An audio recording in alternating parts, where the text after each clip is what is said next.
Thank you very much, Nicole. You indeed helped us make a whole circle, transition to socialism, and now maybe back to European tradition, or almost back. So the floor is open. Questions? Please. Well, may I start with a set of questions to the video? Okay. Thank you very much for your presentation. I've got some questions. First of all, you provided us with a chart of comparison between number of counter-revolutionary crimes dealt with by the Supreme Court of Lithuania and by the military courts tribunals within Lithuania. So, a preliminary question. What was the basic jurisdiction of the military tribunals? What counter-revolutionary crimes did they deal with? Could you remind us? Well, all except the LSSR Supreme Court did. So I mentioned you some. Some of the.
Yes, short courses, intensive courses of Soviet-based legal education in Lithuania. So it took 2 years in Lithuania. These courses it took 2 years,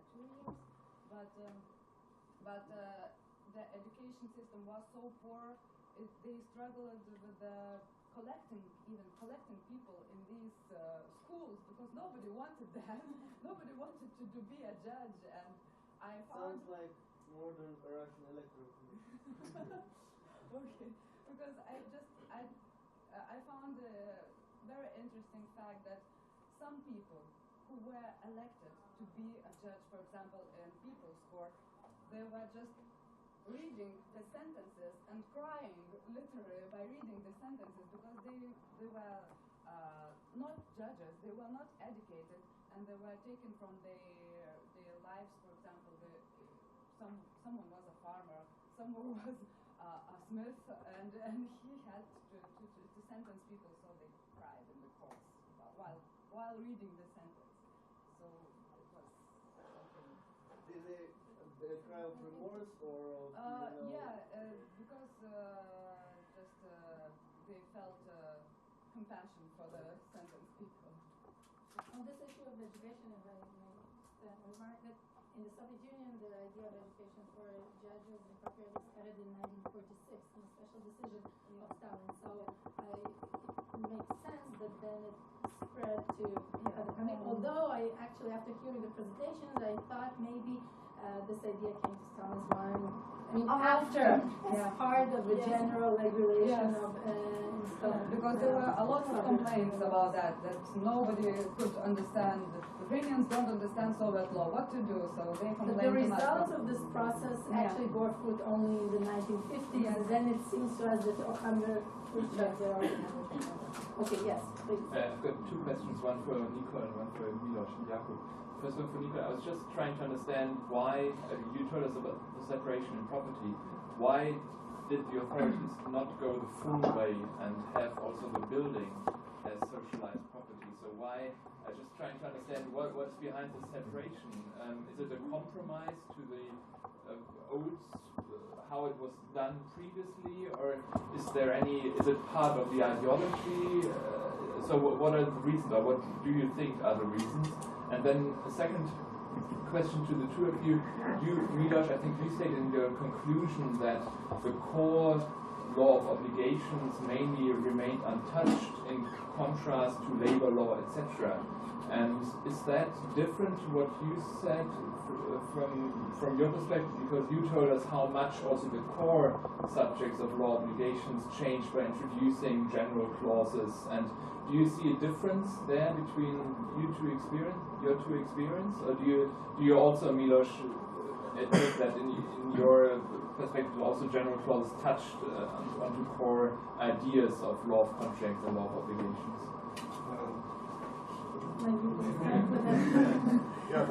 Well, this is a very good question, but it's a complex one. I just jumped over into two sentences, but it was a long process. It doesn't happen from one day till another. It's a process of 45 years. So we have one act and another act and another act. So they started a very slow process. And then it was even more and more, so to say, socialized. Because not all the land was in social ownership. Some of the land was in public ownership. Even there was even a specific differentiation of ownership over the building. You had the use of the social land. You have this usage and that usage. It was really a different types of property. What was the main reason? I'm not sure. They have. They wanted to give this capital. Things like land into the ownership of the working class, but they still have to give some rights to people who lived in the premises, in the offices, in the flats, and they used also the Austrian floor ownership. Is it called floor ownership? It was the Austrian concept. So you had differentiation between the flats and the land. So it's a long process. We could talk about hours because they came one act after another, and that was even more complicated. So just to make really simple. May I make a small remark on this? The rights that people had on their flats and houses, it was not actually called private property. As it existed before the war. They used some other terms, right to use, rights to a home, but it was practically like ownership, and it's very interesting to see how this right to use was then transformed in the 90s into private ownership. May I make a small remark? Would you like to answer first of all the question? Well, I wanted to, maybe I was not clear enough, I wanted to state that the core of the law of obligations is not heavily influenced by any sort of socialist ideas. That is not to say that the law did not develop.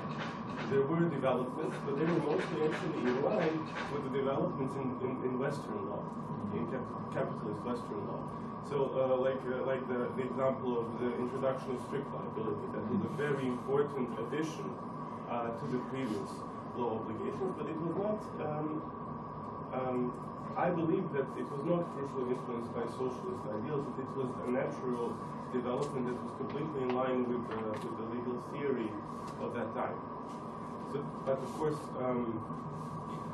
the picture is never very simple. There were parts, even of the law obligations, that were influenced by some socialist ideas. But now we could go into details. But what is very important is that really the main concepts and most of the major rules were unchanged.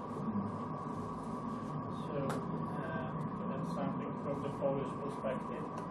It seems that most of the institutions of the Civil Code of 1964, which remains still in force, are derived directly from the Code of Obligations, of course in the field of law of obligations, yes?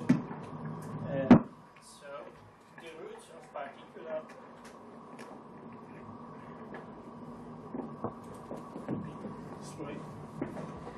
so the roots of particular regulations remain in BGB or Napoleonic Code. But one remark is vital. Some of the social purposes clauses, yes, mainly the social coexistence, the people's coexistence clause, is included in the currently regulation, so it is directly applicable. However, it should be added that nowadays, of course, the clause is interpreted in completely different manner than it was before year 1989. Yes, so the regulations, if you want to compare them, looks nearly the same, but there are two milestones, let's say, year 1948 and 1989. Between them, the particular regulations were interpreted in the socialist, in the communist, or whatever you call it, manner. And nowadays, and before, during the Second Polish Republic period, these regulations were interpreted in compliance with conditions of free market economy, of capitalism. Thank you. There was another question there in the back. Yeah. My question would be to Michael. After the abolition of most legal statutes, it seems to me that all legal rules obtain persuasive force rather than the usual binding force that legal norms give themselves. So I'm interested in what kind of arguments were judges using to evoke these rules? Or were they technical arguments in nature or more policy-making arguments? To avoid To apply them. To apply them. Evoke them. Well, of course, they would always rely on the principles of the new socialist society, the need of solidarity, the need for equality. For instance, in the cases of rules that established inequality between the sexes, or some of those outdated provisions. But I must admit that this reasoning was, it could not be legal, and it could not be very doctrinal. So courts usually just elaborated on how these old rules are still applicable and how they are fair even today, or even in that time in socialist Yugoslavia. So, for instance, in the case of compensation for pain and suffering, it was quite clear and easy for the courts to say, well, we want to protect the individual. We are a socialist society. We care for everyone. We care for equal protection for everyone, and for maximum protection of the individual inside the society as a way to preserve this social solidarity. And this is the way. By this argumentation, they accepted the compensation for pain and suffering. They used a similar. They also relied heavily on the need to protect workers, and all those who were seen as in need of protection, all those who were seen as the weaker parties. And this is one instance for the colleague who asked about the influence of socialism on private law. There is one important instance where you can see that this idea of social solidarity influenced the development of law. The vicarious liability for employees, which exists in the Western law as well. You're all familiar with it. In Yugoslavia, it was developed to an extreme position where the employer is always liable for damage that the employee creates during his in connection with his work, and the employee is completely relieved of liability. So the liability of the employer replaces the liability of the employee in all cases except for gross negligence. And this is actually the position that Western law is now approaching. So this would be an example where socialist ideals helped Yugoslav civil law to, in a sense, move ahead of Western legal systems, which are still struggling with the idea of fault. And they still have the central idea of fault, and that employees should be liable for their fault, even if it's a fault connected with their work. So. I'm just curious also, was there any theoretical elaboration on the nature of these social norms that were used in order to make the transition between the two periods of legal history you described? Sorry, I didn't understand. Was there any elaboration on what?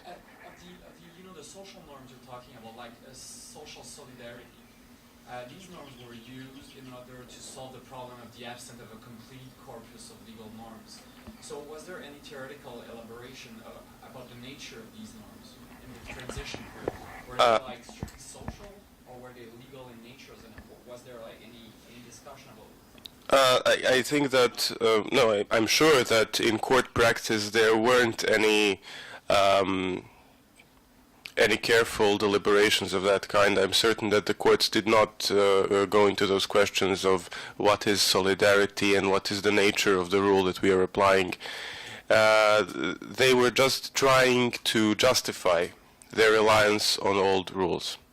And this was done usually by general statements, so I must say that I don't think that there was a developed theory of what solidarity is and which rules are based in solidarity. It was more on, they relied more on intuitive and general assumptions. Already behind schedule, so I'll allow one last question in the back and then we'll wrap up.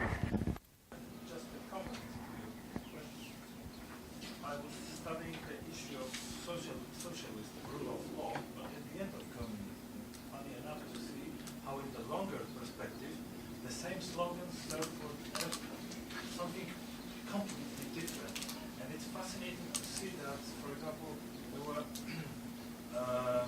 under the slogans of let's push to the let's go to the real socialist rule of law in the 80s. So more or less, you could have the same slogan as in the 40s, even in the 50s. It was possible to, in case of Poland, introduce the solidarity movement proposals, like, for instance, the Constitutional Tribunal or the Ombudsman. So, still under this communist agenda. And more general remark, I like this expression, juridical wasteland, as Europe. It's a great panel because it helps us to understand how blind the EU regulations are to our property rights heritage. In fact, we share the same Not the same, that's the point. Not the same, but fascinatingly similar problems as a root, but it demands such a development because it seems that we have a lot to do with this common heritage that has similarities and differences. So it's a great panel. Thank you. I think we have our conclusion. Thank you very much. It was a fascinating panel. Thank you all, and we'll continue to discuss in the break.